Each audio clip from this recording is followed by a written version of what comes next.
Hello, hello, hello, it's Crafty Chris here. Welcome to another Scrap Your Scraps evening.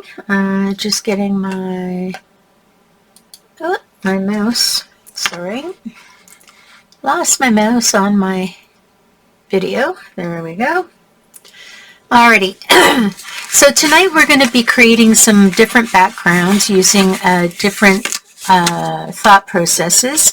And the reason I'm doing this is I'm trying to use up my long strips and some of my advertising white paper that came with some of the paper pads that I have purchased. So I basically just pulled out a whole wonk of goldy browny colors to create a panoramic from light to dark in brown, and I'm just kind of laying them out to see where the colors may fit in. That's kind of a dully brown.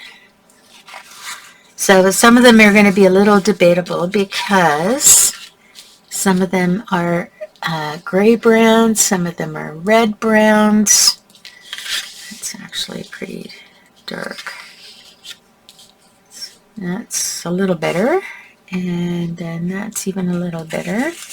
Now I'm not going to use all these colors because I don't have enough space on my paper to do that. Okay, so I'm going to switch this with that, and that, and that. Somehow this is still coming off as browner. So maybe I switch this and that together. That goes there.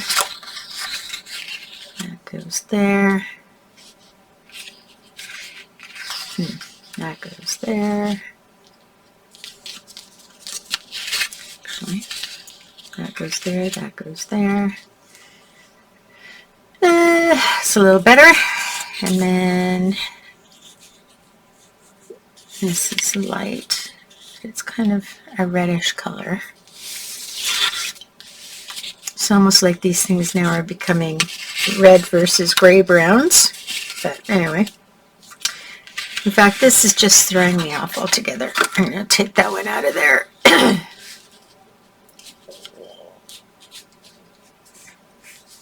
And I'm going to switch this around so I can focus on the brown at the top there. And this might be a little bit better that way. The light is coming off that quite a lot. So let me turn off my light. If I can reach it from here.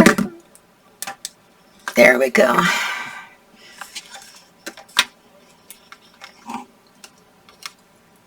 Sorry, I just gotta readjust my camera a little. Bring my other light in. Take out the things that are blocking the light.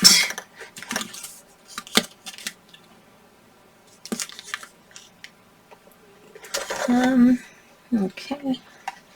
I'm going to need that, so I have to put up with that being blocked. I'm having a problem with that. So let's take that out and switch that and that.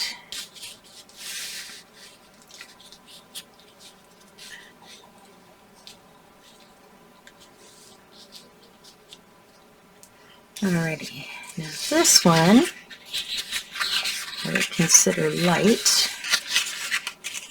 It has some yellow and brown in it. This one, I don't think I'm going to add that. And this one is craft. Okay. So let's see what I want to do. I think that goes there, that goes there, and then that goes there. I think that looks fairly good. Now I have to get them all to fit on a 12 by 12 paper. So moving this up a little, I have a feeling I'm going to be pulling one of these out. And I think it's going to be this one. Alright, now let's see if we can get this to more or less fit on a page. I can cross over if there's only a small bit that is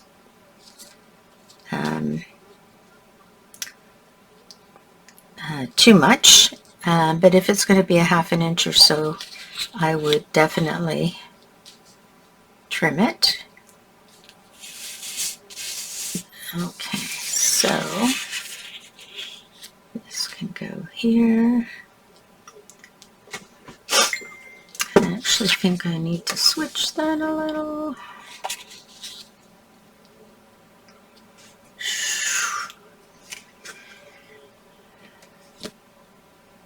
No. When I squint my eyes, that helps to kind of put everything into perspective. I think I'm going to reduce that in size and also reduce this one in size.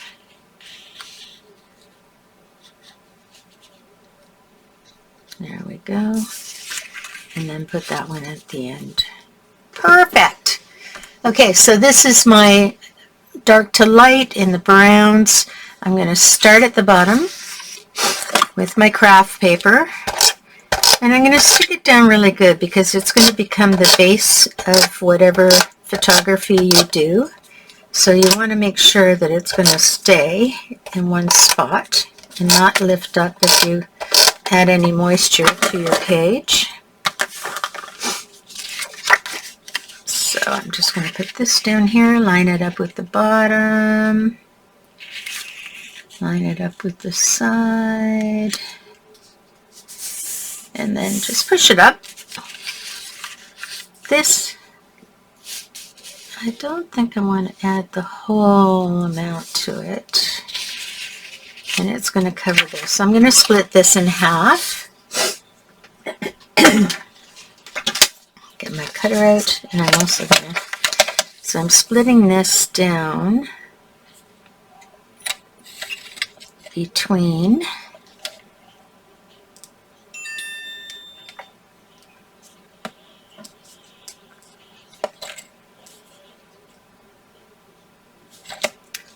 I want to get that right along the edge there.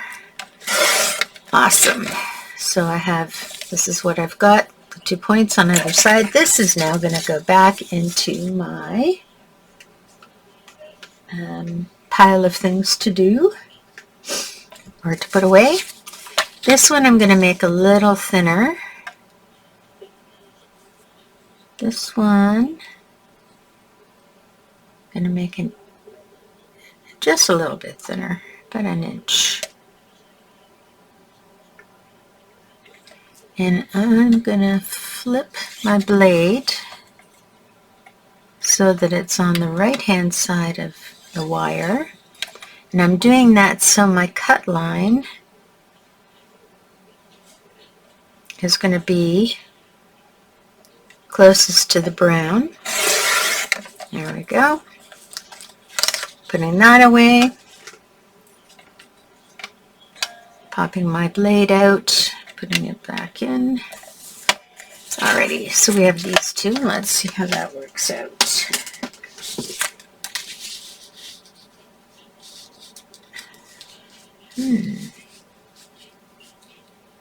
I think that might work. So I'm going to put these two together. Yeah, so I'm going to put these two on together.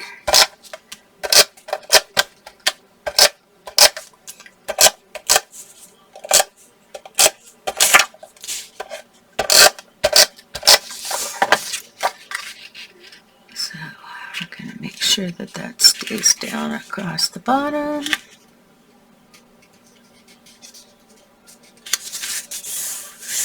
There we go.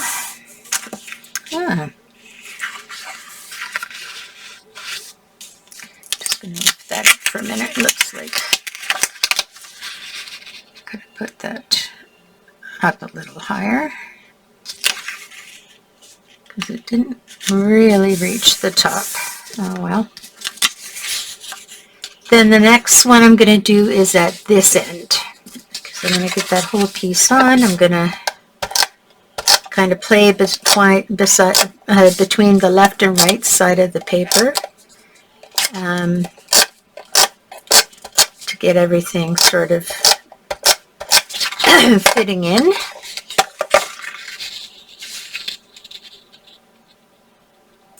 Again, I'm looking at the very bottom of my page. If it goes over at the top, I'll just trim it, but I don't want to. I want to make sure that if it goes over, they all go over at the top, not. Okay.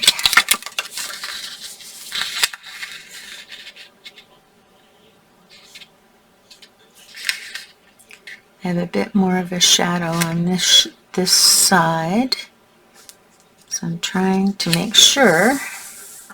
No.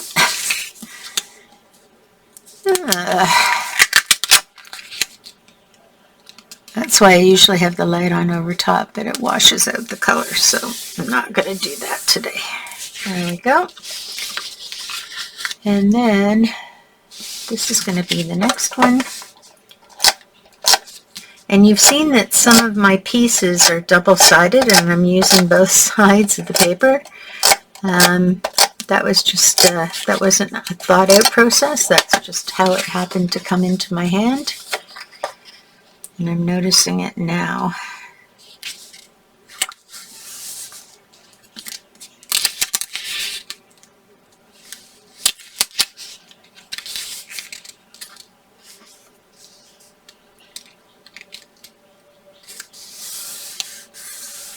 There we go. And this one will go down now.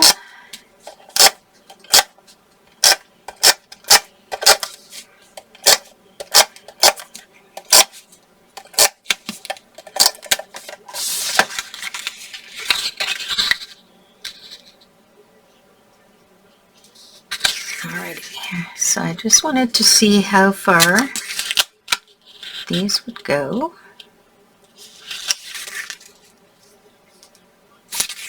Just keep slipping. There we go. Alright. Now I have these 3 pieces that are going to go in. And if possible, I would like these 2 to go side by side, and that one can cover if it has to cover. Beautiful. So that worked out perfectly. I will be covering up some paper with another paper, and that's fine.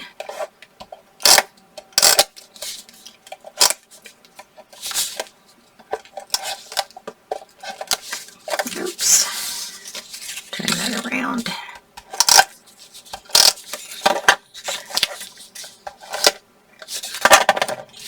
So I'm going to put this right here.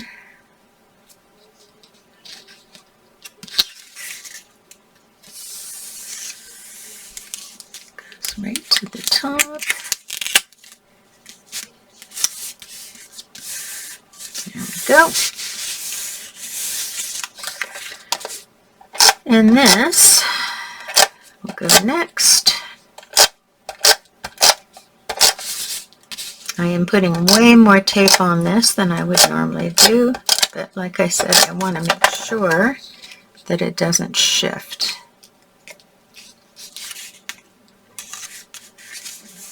There we go. And then this one is just going to cover up about 1/4 of an inch of the other one. 1/4 of an inch is too small for me to trim, so I'll just overlap. It won't be noticeable.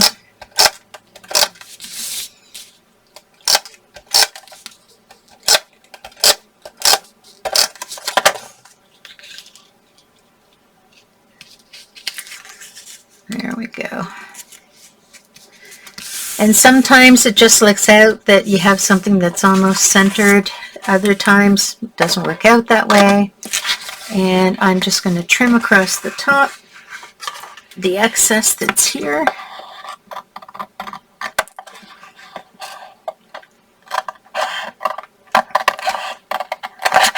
When you're trimming excess along the length of the paper, you want to use your long scissors.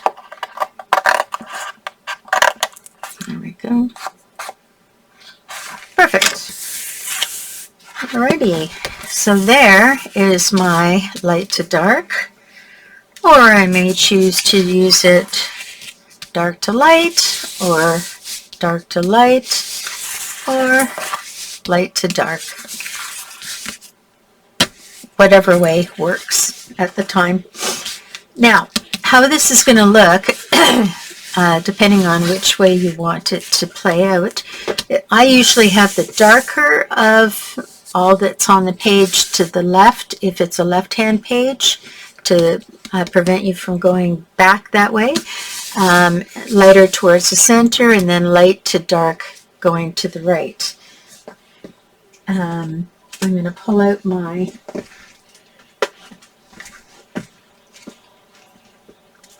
couple of my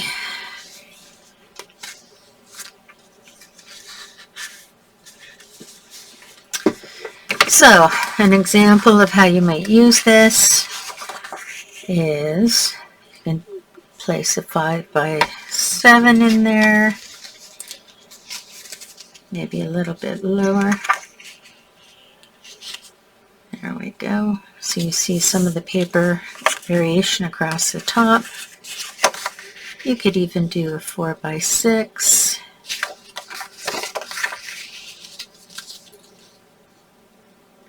And you see it just melds into this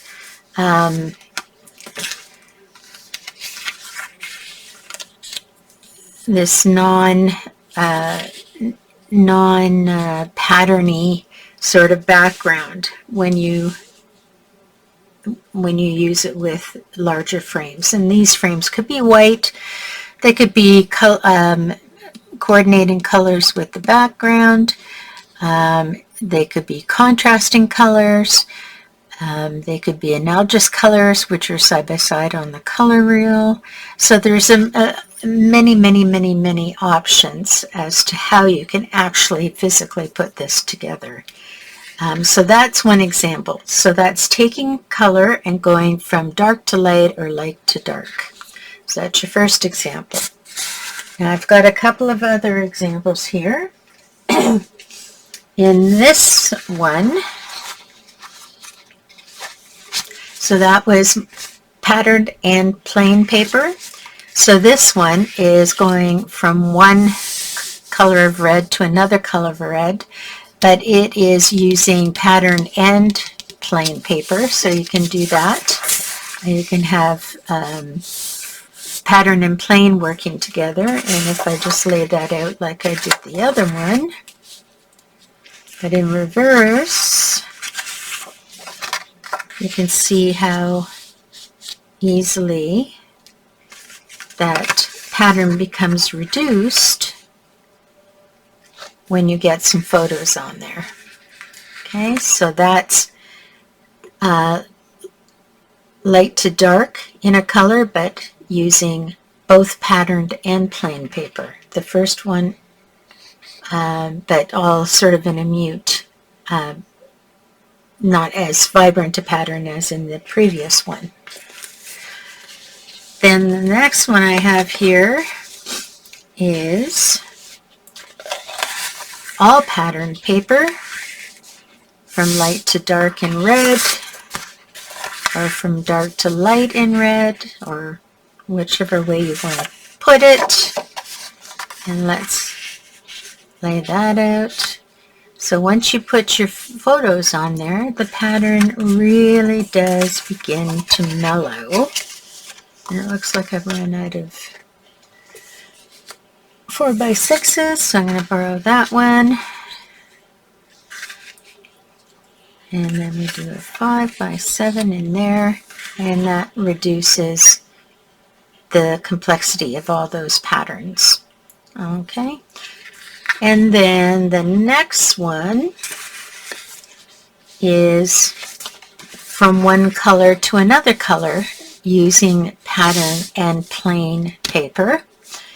And again, once you put that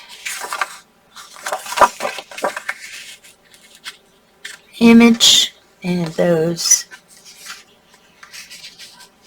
pictures on your page. It minimizes the multiple patterns and becomes something quite special. And then the last one I have for you is multicolored patterns. Now for this one, I felt it needed to be boxed in a little bit. So you have stripes on either end, but the stripes are different. So if you look at this side here, the stripe has a navy in it that's quite thick, and on this side it has a purple.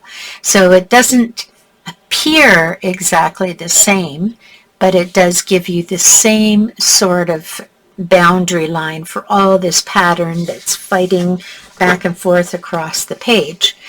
So this, I just went through and I went and looked at all of my multicolored patterns, and that's how I store them, as multicolored patterns if they have more than one color in them, or more than two colors really.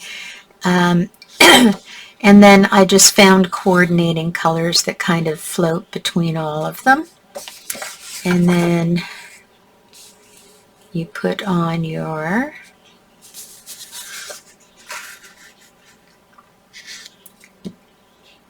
photos again. And of course, I'm just using the same photo so you have a comparison. And then it minimizes that pattern. Okay. Now, if you find that you want to minimize it even more, then you would take it to the side that is the most diverse in color and pattern, so that a more calming selection is shown. So you do have some ability to play around with that a little bit. Okay, so like I said, you can do one color to another color. You can do color patterns and plain.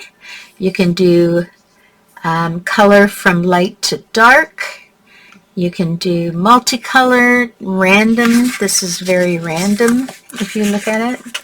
So I'll let you see those again. There's the multicolored random pattern.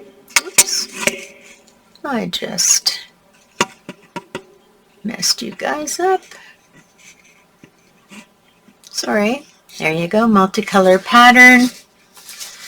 Then you have green to blue or blue to green, and this is in plain and patterned.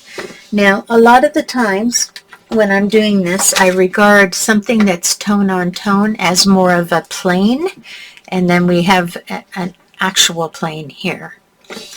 And there, that, you know, so I've got my dark blues, I've got my teals and aquas, and then I've got my greens, and the idea is to get that blend across the page. It's not really organized in dark to light, maybe a little bit. And then this one is the red pattern that goes from one side to the other, and it's all red, all patterns from light to dark. And then this is my red pattern, or red plain. Like I said, I'm using these as plain cardstock, and it's going from light to dark. And then the one that we created today, which is all browns from light to dark. This, I just realized I had intentionally tried to make this from solid to plain, or from solid to very slightly patterned, but I think I got lost on that. I think I switched into the coordinating color line. So there you have it. They're very quick and easy to make. This is not my usual short video, but what you do on top of this is, of course, is going to be up to you. And you can make it as complicated or as simple as you would like. So there you go. Have a great Thursday night, and I'll catch up with you next week. Bye now.